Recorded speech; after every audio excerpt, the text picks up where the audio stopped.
Well, hey guys, welcome back to the Tex-Mex channel. Today we have a 2008 Chevy Silverado 1500 four-wheel drive.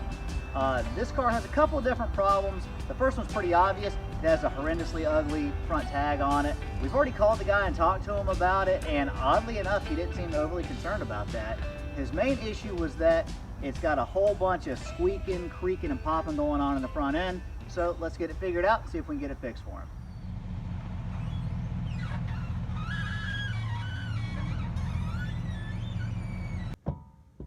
Alright, so on the lift we were wobbling around. This is the other side. This is the ball joint.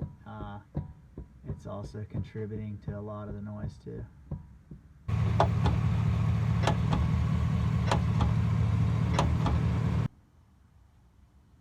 So with our wheels off, we can get a closer look at what we're going to be doing here.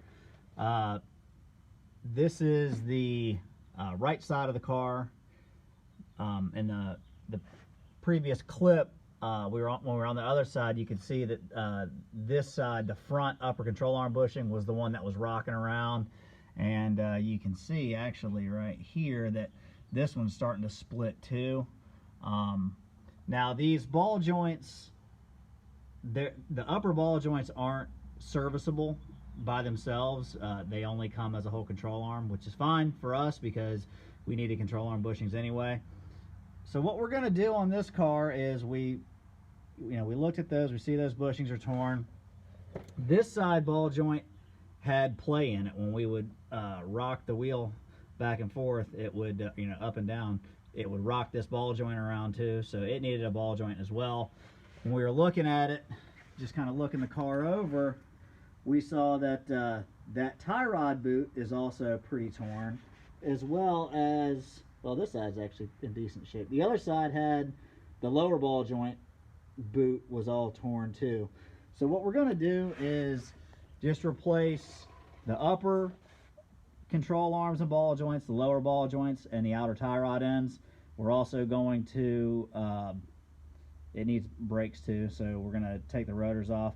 Since we already did the other side, we had found that the easiest way to do the lower ball joint is probably going to be just to take this whole knuckle off.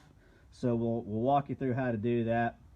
One thing I did want to show you that was kind of neat that we got as far as parts goes. You see this car has a either a lift or a leveling kit on it. That's what that aluminum piece is up there on top of the strut tower there. That lifts the front of the car up some. Usually when you run into that, when you do the alignment on it, you can never get it right. I mean, you can sometimes get it close, but you're limited to what your factory adjustments are, and then so you're essentially making these shorter in a sense by lifting it up. So you usually have to kind of find a happy medium between setting your caster and your camber, and you can usually get it within spec, but there are ways to get it, right on the money, which brings us to what our replacement parts are going to be. Our replacement part is it's an upper control arm. The difference is that this ball joint A is serviceable on its own, so you can take this ball joint out and just replace it, but also the ball joint itself is cammed. So what that's going to allow us to do is we can go, positive camber this way, negative camber this way, positive caster, negative caster. So between the adjustments that this gives us, plus what the factory is going to let us move on the control arms, we ought to be able to get this thing dialed in, on point. So the tie rod end, just standard replacement. Same thing with the ball joint, standard replacement. So let's walk you through how to do that. So to get started, we took our caliper off. That's going to be 219s here in the back. There's a bracket here that bolts to the upper control arm. That's just a 10 millimeter. And so we're going to take that off because the control arm's coming off. This ABS wire also kind of clips into this. It's just a kind of a Christmas tree looking clip. Just squeeze it and pull it out. Probably what we're going to do is, what we found worked best on the other side is to disconnect the ABS plug right here. It's just a push clip. This thing has a Christmas tree clip that goes down like this. We'll take this off. It comes down here to this bracket. There's also a 10 right here. We'll take this off, and then when we take the knuckle off of it, this will just come with it. If you don't have, if your truck's not lifted, or you're just putting standard equipment back on it, it's a good idea to make some notes as to where your adjustments are. So what's a good idea to do is to take like a paint marker and mark kind of where this dowel is on this adjustment here, and same thing on the front. There's a dowel here. There's several ways you can do it. You can, scribe a little line on it. You can make a little mark in it with a punch. You can actually just draw around this if you want to. There's a lot of ways to do it, but that'll save either you or your alignment person a lot of time doing it that way. So we'll start taking this off.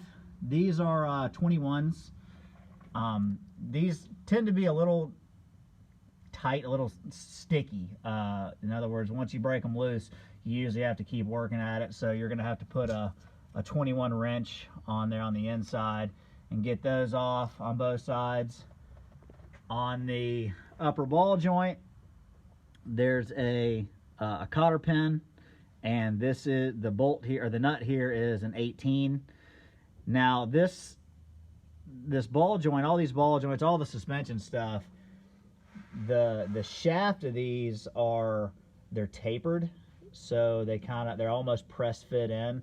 So once you take these nuts off, it's not you're gonna have to either whack on them with a hammer, put a pickle fork in it, air hammer or something, but you're gonna have to work out trying to get these things off.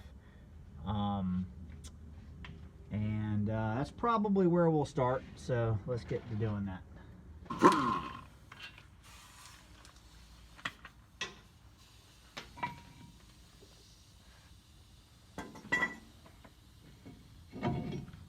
And the caliper bracket bolts, I don't know if I mentioned it, those are two 19 mils.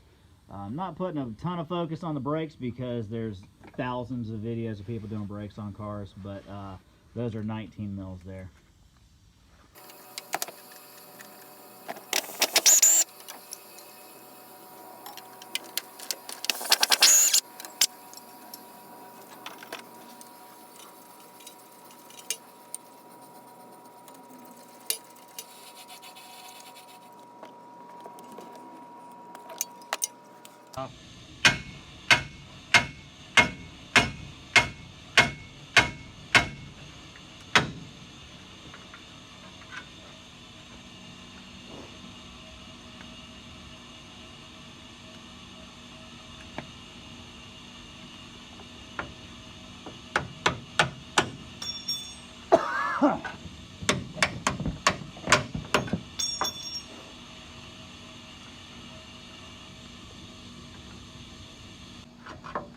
Alright, so after a bunch of pry bars and punches, and I'm pretty sure I had some goat milk and ratchet straps and everything else, we were finally able to get this front bolt out. The problem really is that because it's lifted, it brings down where the springs are, so that bolt's directly in line with this spring. So it was all in the way, so we had to really kind of get creative with how to do it, but enough prying and kind of manipulating stuff, you will be able to get it out. Hopefully, if yours isn't lifted, you shouldn't have this problem. Matter of fact, I didn't have it on the other side, but this side fought us quite a bit more. Now we'll go ahead and take our axle nut off. There's supposed to be a dust cap on here. This one's missing, but there should be a dust cap that's on here. You can usually just take either a thin blade flathead screwdriver or a real thin punch or chisel and kind of pop it off. Axle nut socket is a 36.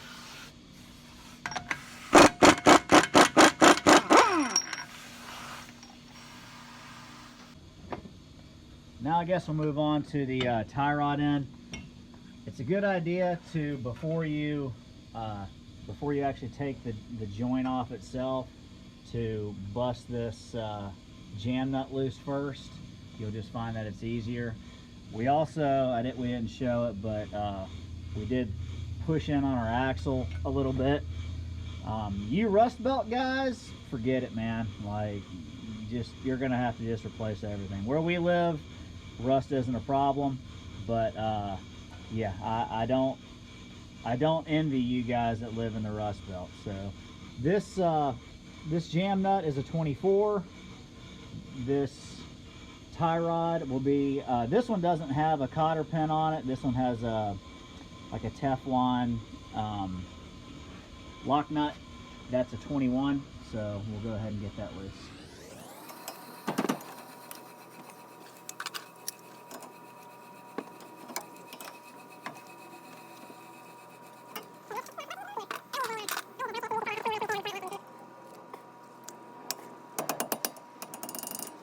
As we're just trying to free up the threads that are in this before we take it off.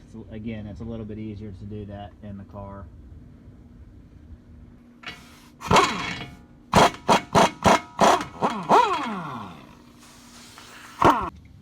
Well, we were going to show you using this fancy tie rod end remover here. Basically, this thing will clamp on to the knuckle on both sides, and then this will push on the stud that's left on it, and they work pretty good. But as soon as we got the bolt off, it just came off. So anyway, that's how that works. You can also just kind of whack on that with a hammer and it'll come off too, but the other side was like just about welded on, so it took a lot of pressure, but this side not so much.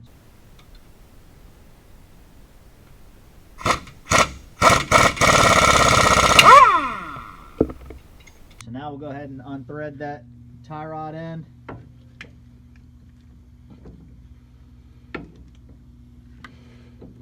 You can put a 22 open face wrench on the, there's a flat on this outer tie rod end. You can put that on there if you need some leverage.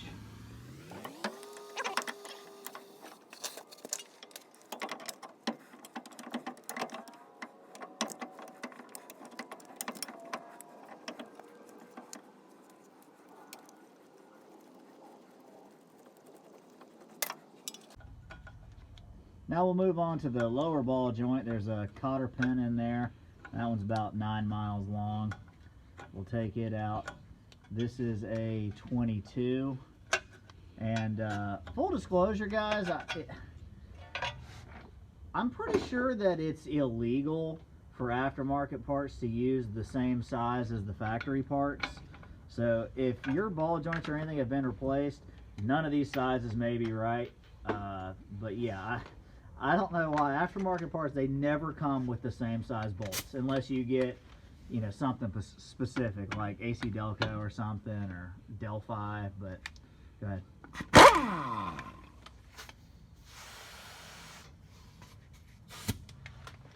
And so like before, this one's tapered. We'll whack on it. This thing's pretty heavy, so you're going to have to hold on to it. It's going to come down some, and we'll kind of fish the CV axle out at the same time.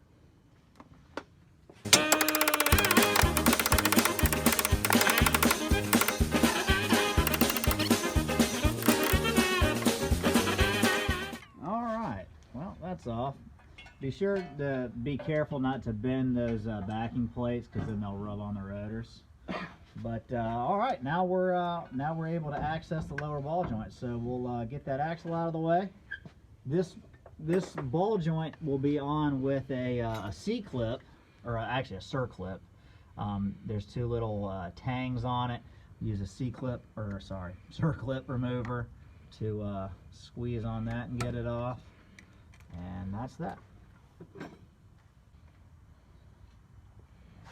So this one is it had a grease fitting on it, so we just took it off. There's a couple ways you can do this. I like just whacking the crap out of it with a hammer because I tend to be angry. So that's what we'll do. You ought to be able to just whack straight down on it and it'll come out the back.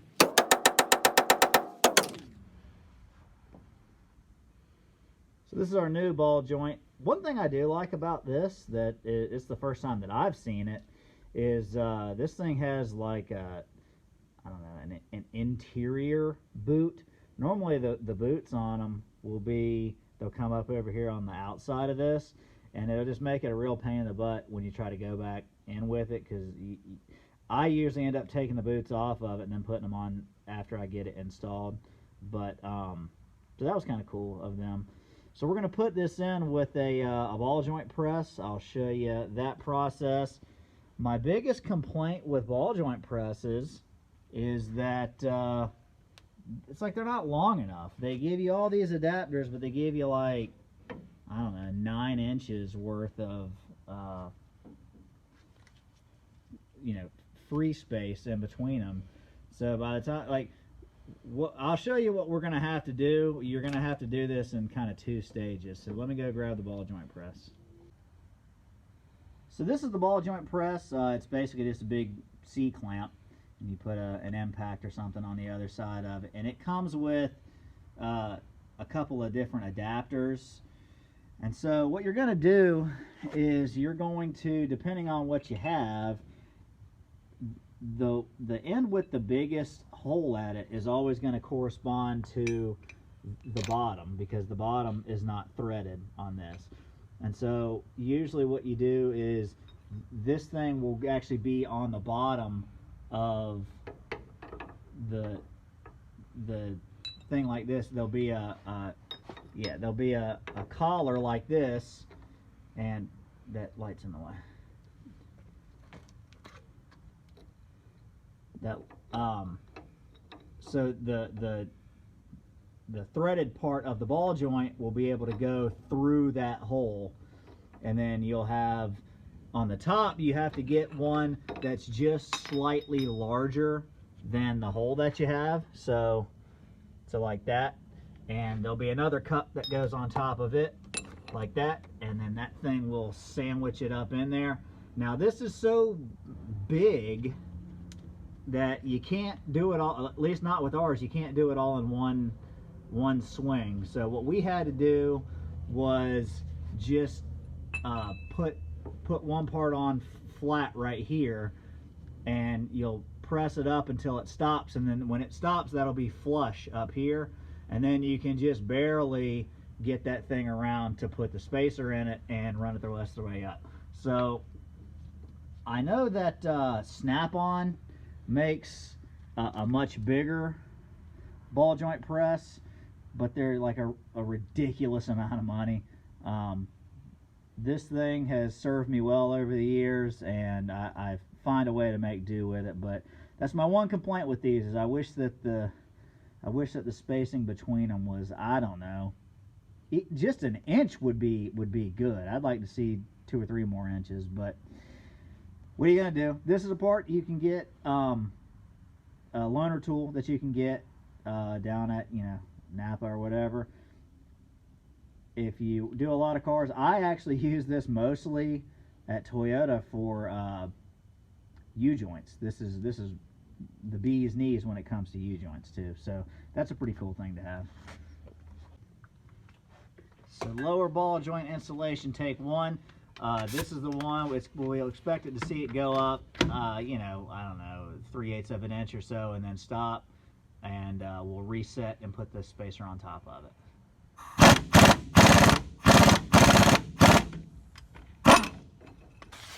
All right, take 2. We'll drive it the rest of the way home.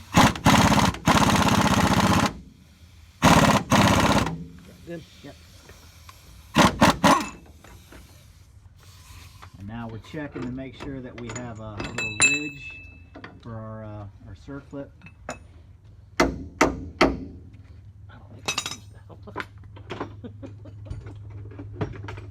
ball joint pressed in it?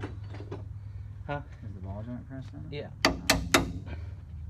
All right, we got room for our little circlip to go back on, so that's good.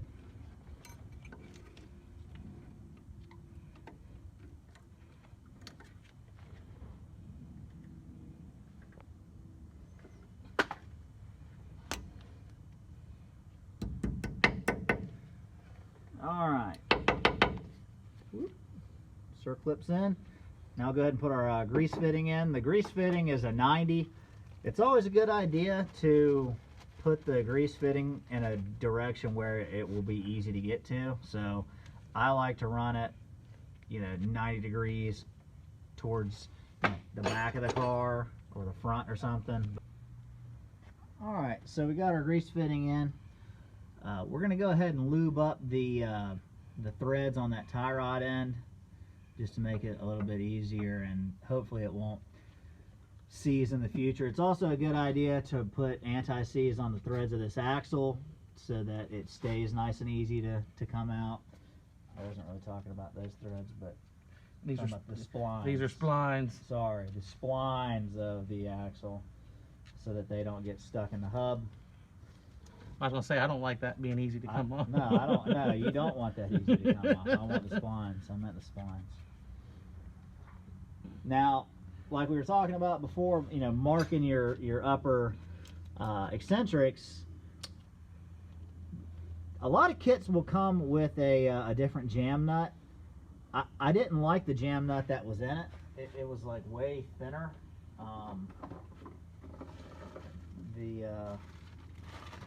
I don't know, it was probably a third as thick as the one that was on it. Yeah, so I'm not going to use that. I'd rather use the original one. But just by breaking it loose just to the point where you can get the tie rod off, when you put the new tie rod on it, it should be theoretically pretty close to where you left it, and again, making the alignment a little bit easier.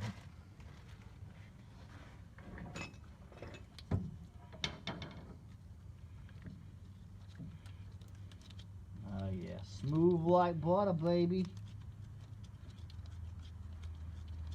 Why wasn't it that easy to get off to begin with? Put our little grease fitting in there. I'll put that in when I got it. All right, now we're ready to go back in with the steering knuckle. You're going to be doing a whole bunch of, holding your tongue right or whatever. You're going to try to get this axle back in it and get the lower ball joint back in the hole at the same time. It's a good idea to have your lower ball joint nut in your hand because it gets heavy trying to hold that stuff up at the same time. Make sure you get your axle splines lined up.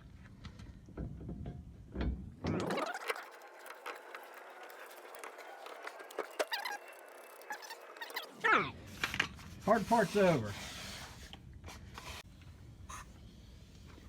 Alright, we'll go ahead and snug up our lower ball joint.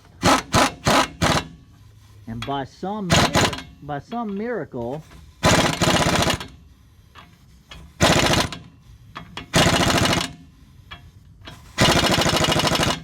it's the same size. Alright, now you can see that our cotter pin hole's lined up. That's what he was doing. That's what he was doing there. So we got that snugged up, run our cotter pin in.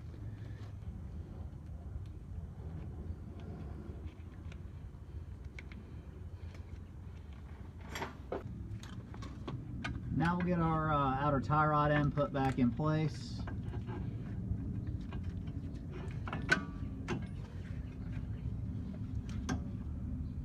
Put our nut back on there. We got our axle nut just on with our fingers for right now.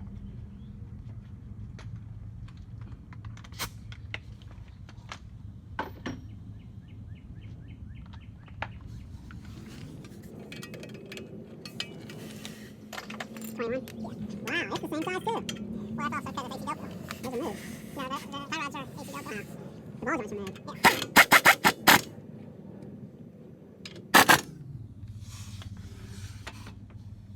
Now, unlike the ones that came off of it, the old ones had lock nuts on them. These have that same castle nut style with the cotter pin, so you'll have to line that up as well. We'll go ahead and throw our grease zerk in here. This one, it doesn't have a 90 on it. It's a 7 mil, or you can just, whatever.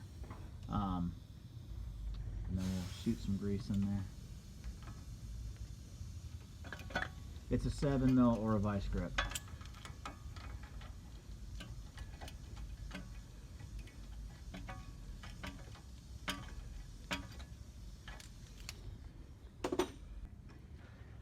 While they're still pretty easy to get to, we'll go ahead and throw some grease in these. The main thing is just kind of watch the boot.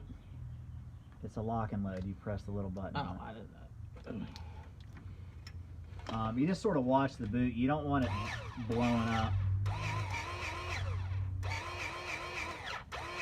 There you go. So yeah, a lot of like my biggest problem with stuff that has grease fittings is that people continually grease them and they blow the boots out, and then it kind of defeats the purpose. You have to keep greasing them from that point. So our other one, we kind of routed it so it should be a little bit easier to get to.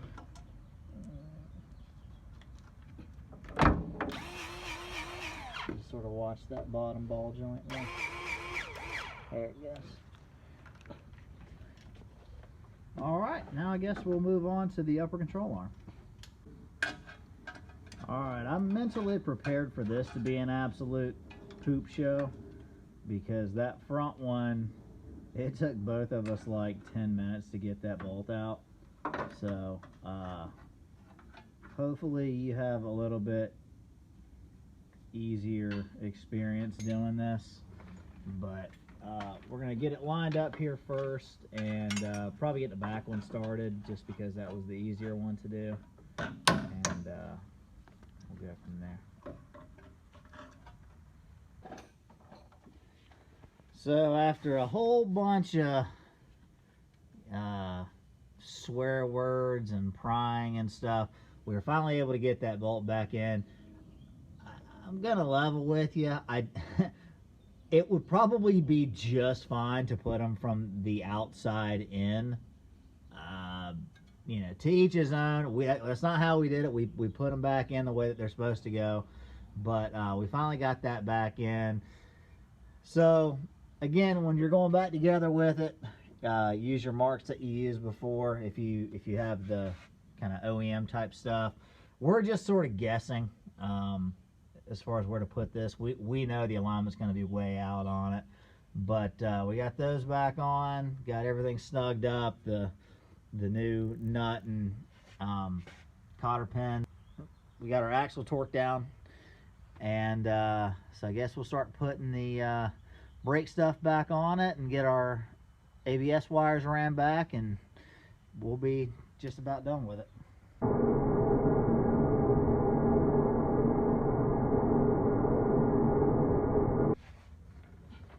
While he's putting the caliper bracket back on, remember the caliper bracket was the two 18 mils that are on the back of it. I forgot to mention this. When you go to tighten these up, you don't, since the car has no load on it right now, you don't want to just go to town tightening these. You just want them to just be snug enough to kind of hold. And the reason for that is because if you just run them home right now with the impact, it's unloaded. As soon as you put weight back on this car, this thing is going to turn up. Well, the bushing is still going to be stuck where it was, so it's going to be twisting that bushing on the inside, and that's going to lead to premature bushing failure. So, which may have been what happened with it to begin with, because we were kind of looking at it. Those were aftermarket control arms on it already. So anyway, we just got these snugged down. We'll lower the car down when we get done, and we'll climb up underneath it and tighten those up. They'll have to be loosened up anyway to do the alignment, but we have to be able to tighten it to get it over to the alignment shop. So I just wanted to talk about that. My camera keeps screwing up.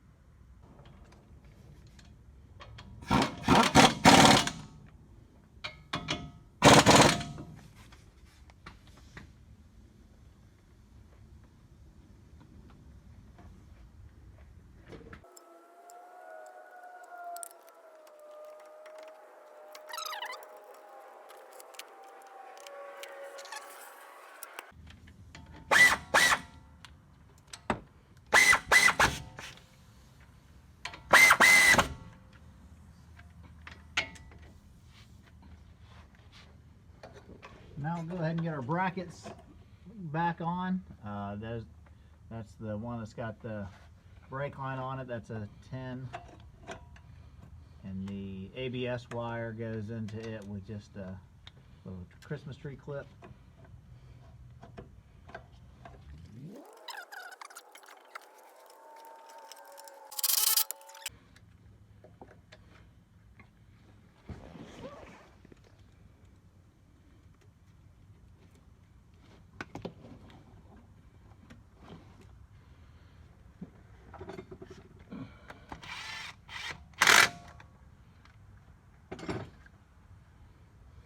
Well, alright guys, that's going to wrap this one up.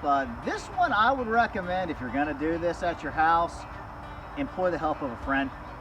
This one, especially because this one was lifted, there was a lot of aspects of it that we had to fight because the springs were in the way, and you know, anytime you lift something, you're stretching everything out. It makes it a little more difficult to do. So yeah, definitely get somebody to help you.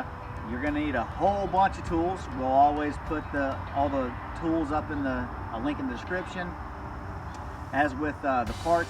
Now, I'm not going to put the parts that we use, at least as far as the upper control arms goes, because I don't want to recommend adjustable ball joint control arms if yours is stock ride height. So, but we'll put the rest of the stuff there. And yeah, I guess that's it. We'll move on to the next one. We do have to do an alignment on this. We're going to run this down the road to the alignment shop, have them do the alignment. We can look at the tires and see they're all out of whack. So, you know, we feel bad for the guy who's doing it, but hey, you know, that's what he gets paid to do. Anyway, guys, we'll see you on the next one. Carry on.